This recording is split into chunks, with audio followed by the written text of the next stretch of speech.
This will be video number 19 in the 6-cycle oddball series. And what we're going to make today, we're going to start off making this part for the governor, and we'll also make the governor's spring. And if we get time, I'll show you how to make the weights too. So, I saw a piece out of this that's long enough for 2 parts.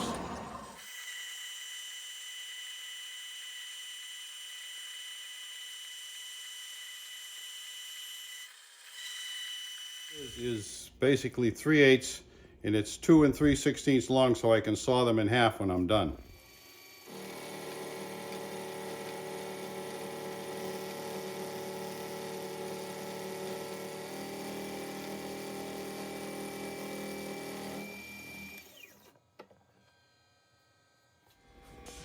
Okay, now I'm going to go over and mark for the round part bluing on this, and the first thing I'm going to mark is the ends, because we got to make a round area on the ends to slip the weight onto. So it's shows 3/32 in and 3/32 up. So that's 093.5. We'll make a line this way and a line this way on both ends, because I'm going to make 2 out of this one piece. Now we're going to take it over to the 4-jaw and turn the round parts. I'm going to use a small 4-jaw for this, which I can put right into the 3-jaw here. I'm just going to center this by eye, as close as I can get it. I can get it within 4 or 5 thousandths with my eye, so that's as close as it's got to be. It's pretty good. Put a tool in there and I'm going to set the depth of that. So it shows it 343 deep. Set the stop.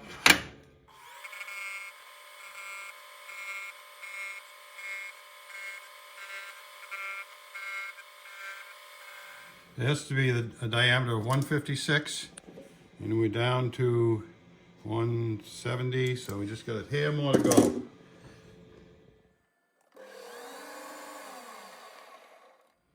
And another thou.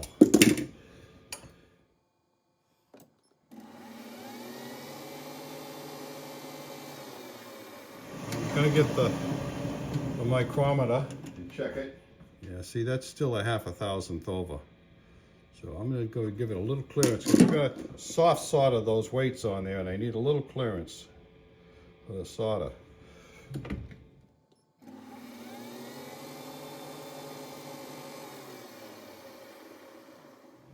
Now I'm going to take that out and turn it around. You notice I have these 2 marked. Those are the 2 I'm going to loosen. I'm going to flip that around, and I shouldn't have to center it again. But I will have to set the stop up again. Let's see how that looks now.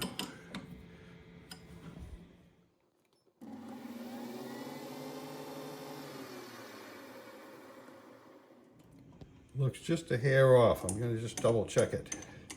Yeah, it is just a hair off. Looks good now.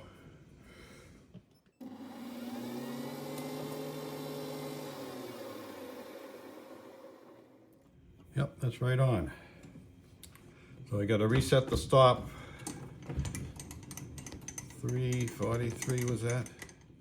Right there.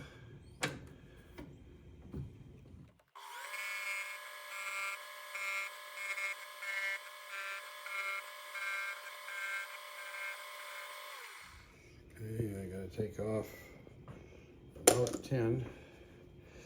Take that slowly, sneak up on it.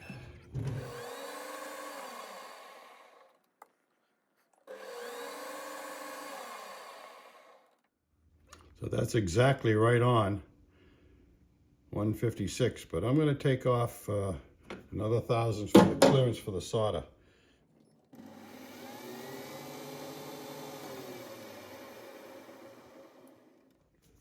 Now I got to make a couple more marks on it. We'll take it over to the mill.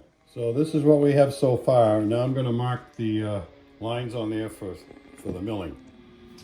So the first thing I'm going to do is mark the length of them. It's 1 inch.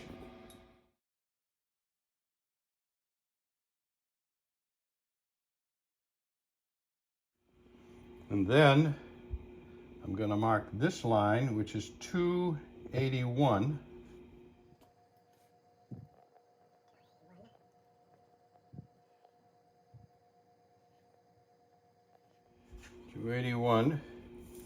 And then this notch is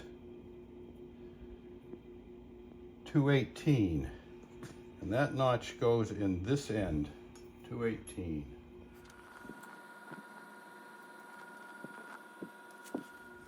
Okay. This is what I end up with. This is the little tab that engages with the spool. It pulls that open and the weight goes on this end. Okay, I've got the 2 pivot holes marked, so I'm going to prick punch those right now.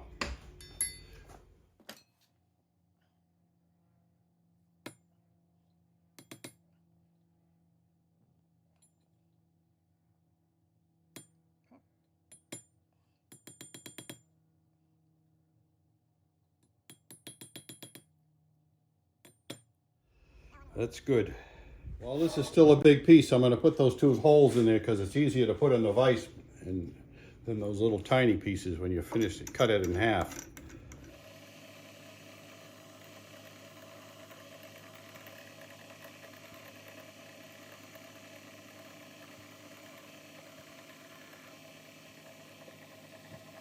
So I'm going to drill those right through right now.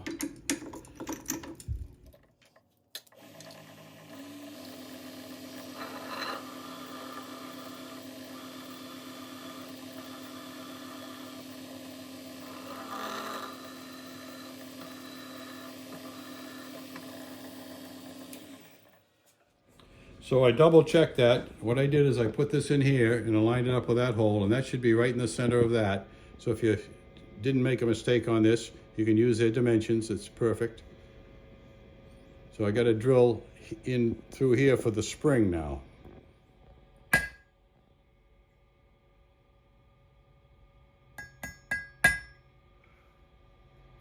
So now I'm marking the holes for the spring, which will be a 3/16 hole. So we're going to spot drill them, and then put a small drill through and then open them up.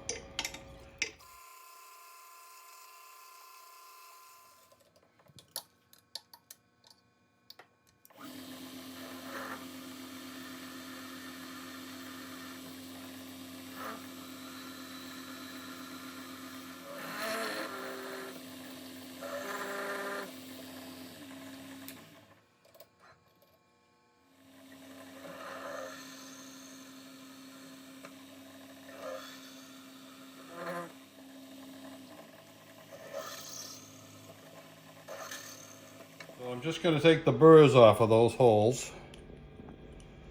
Makes it easy to put the spring through.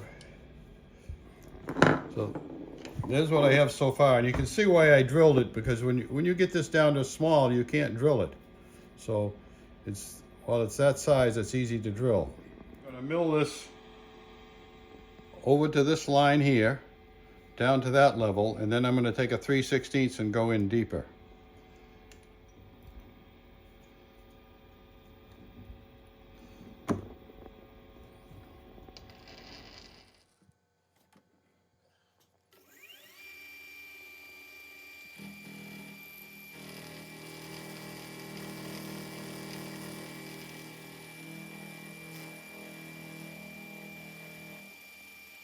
I'm going to set the stop so I won't go beyond that.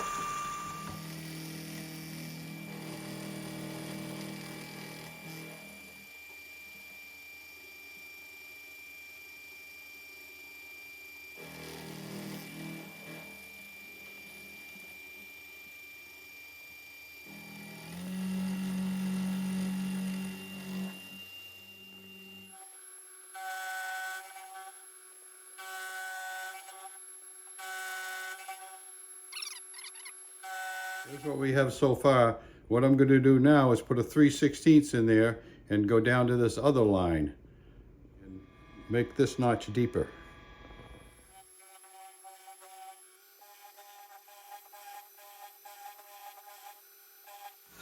Now it shows a little notch on this side too at that same depth, so I'm going to do that now. Deeper, it's making this square, so I'm just going to put that little And I think that's just to give a little clearance for the weight.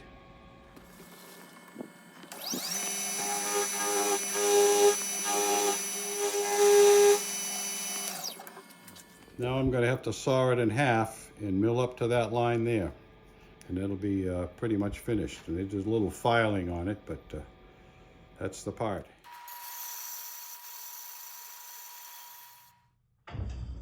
I cut a little pin to put in there to keep these together and the same length.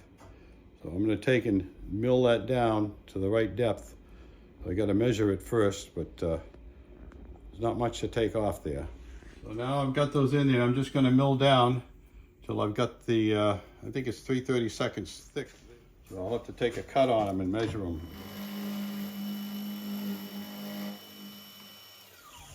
Now I can take them out and measure them, and then I can see how much I got to take off. So I only got about another 9 thousandths to take off of there. Another 6 thousandths off it, and I've got it.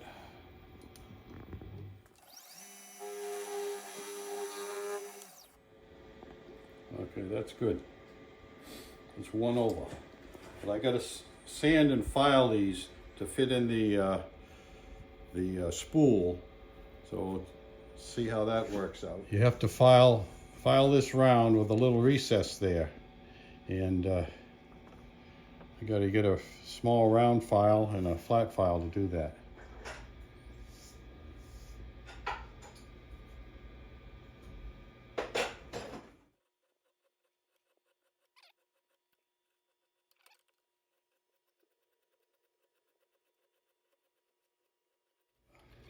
I'm going to get the spool and see if it fits on there.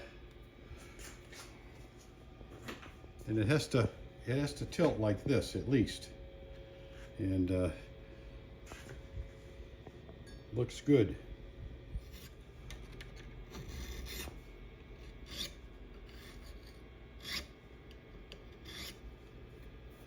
I may have to adjust that later after I get the engine assembled, but I think that's just about it right there.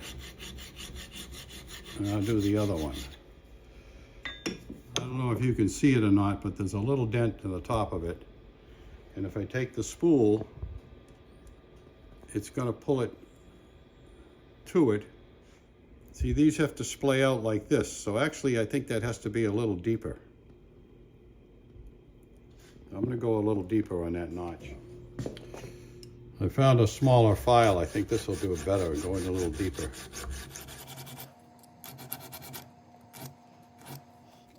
You can always adjust this later also. Now let's test it.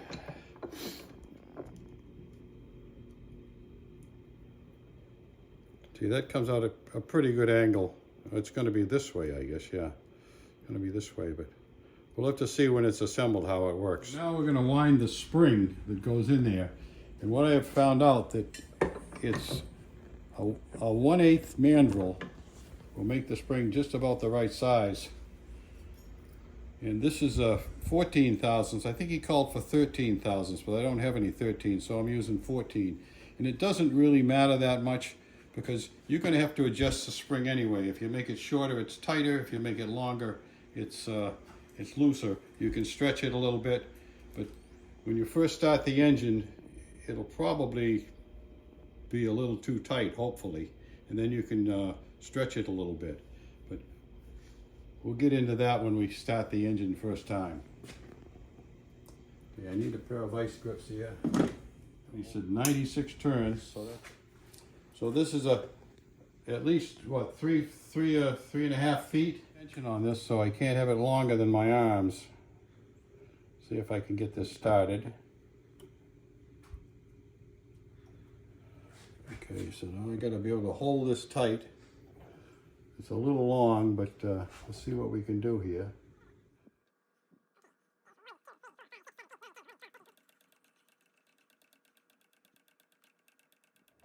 $50,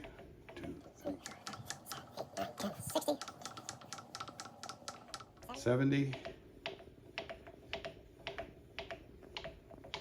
80,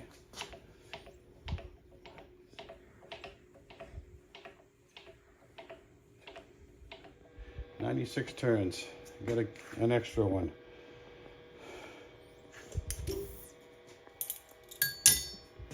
I'll snip that off.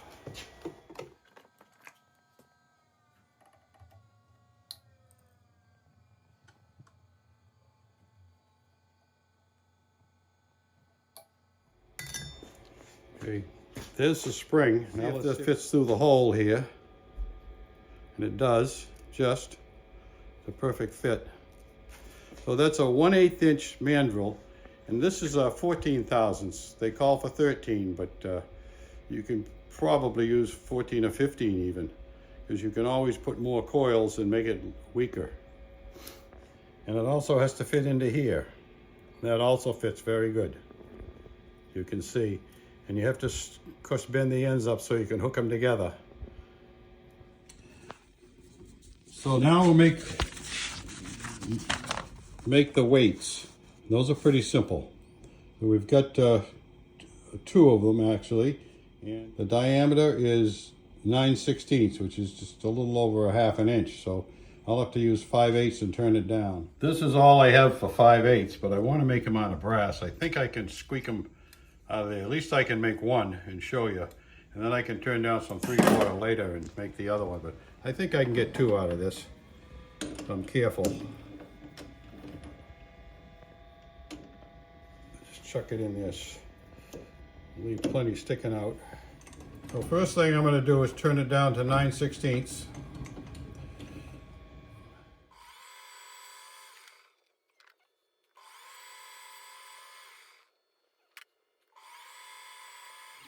Now I'm going to drill the hole first.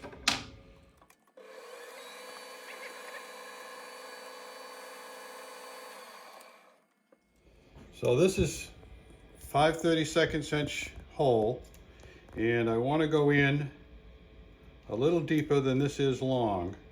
It's 343 long. So I want to go in there about 360. I want to leave a little pocket at the bottom for the solder. When I solder them together, I'll show you that when I get to it.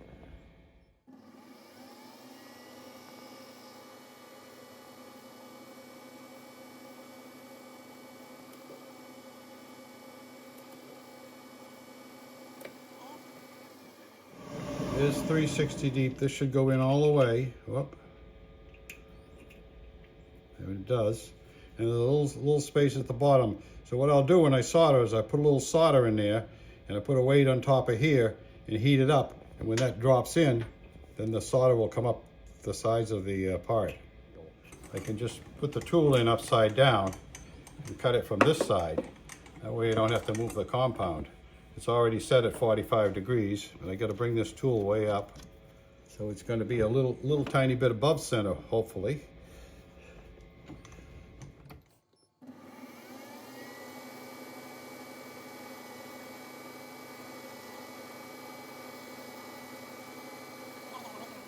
So I'm going to set the stop at 156. Okay, that's the depth of the cut.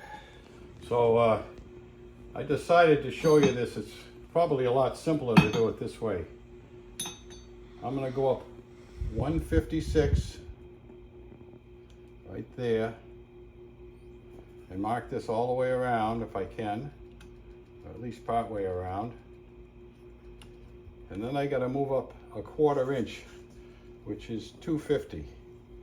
So we're going to go up 1, 2, and 50 is right there. And that'll be the second cut. Oh, the total length of it is 562. So I'm going to mark that, and I'll know where to part it off. You really can't do this until you turn it down to size, so I really didn't waste anything. But there's the 3 lines. This will be the first angle, and that'll be the second angle, and this will be the part off line. Now I can just come up to that line.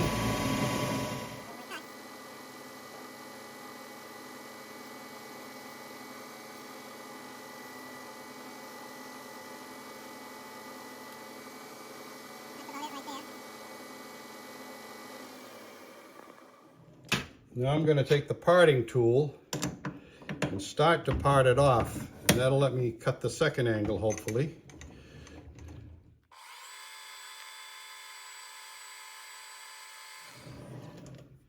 Now I've just got to cut the angle. I bet you I can do that with a small tool here.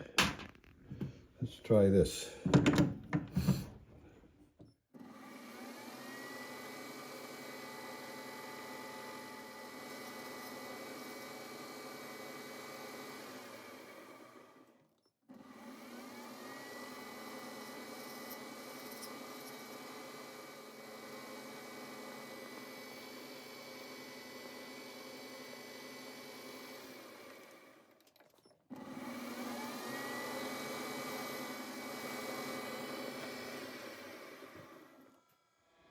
There's one weight.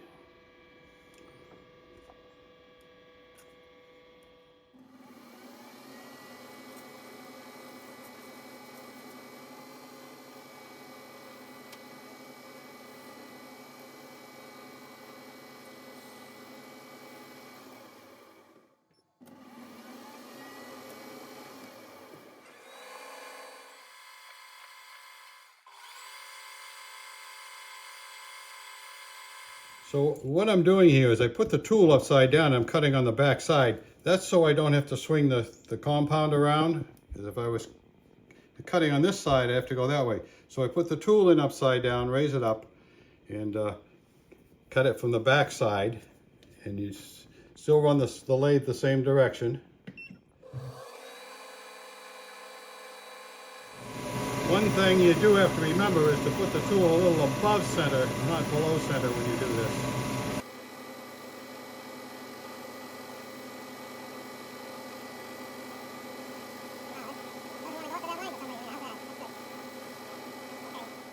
That's 0.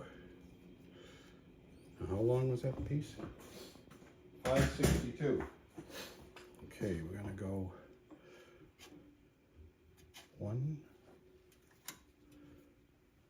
2, 3, 4, 5, 62.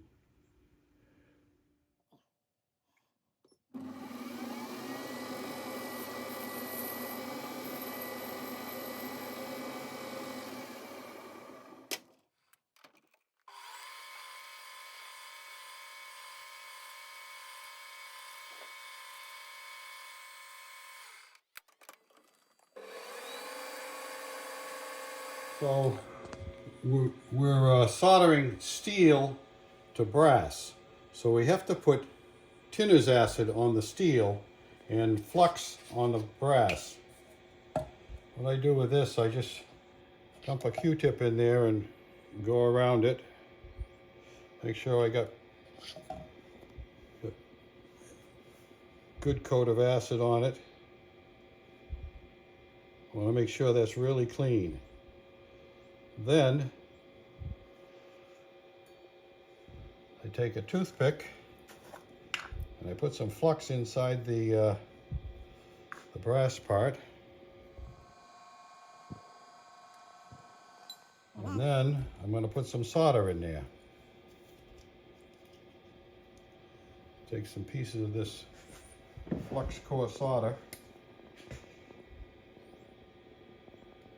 Just little short pieces of it.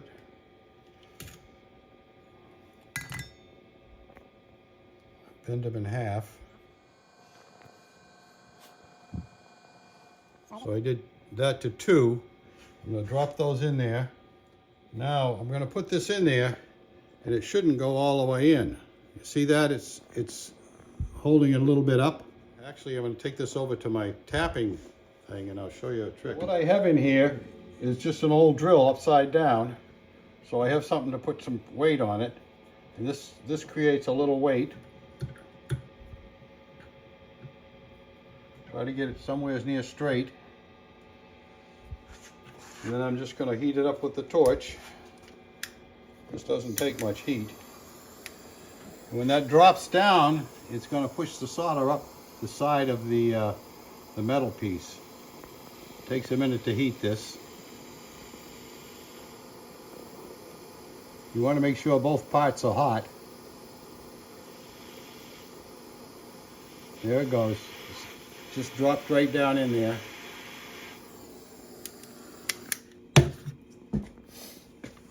Let that cool a minute and we'll take it out and I'll show it to you. Now, as you can see, the solder came up all the way up to the top, all the way around. You can see it on this side and flowed out. So we do the second one now. I put the tinner's acid on this steel. And then I'm going to put the flux in the brass. Plenty of flux in there. There's flux in the solder too, but I find that if you put a little flux on that, it always helps. And then I got to drop the 2 little pieces of solder in there. What I left at the bottom was about a 20 thousandths gap. And you can check it when you shove this in there. It shouldn't go all the way down. It should be a, you know, at least a 1/16 inch gap there. And I'm pushing it down pretty hard. I just put it in this for a little weight on the top of it, and it stays straight. It makes it real easy.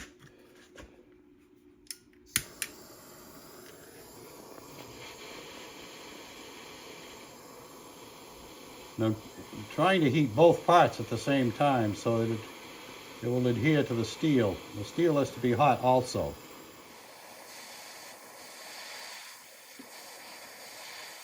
See that? It just dropped down just now.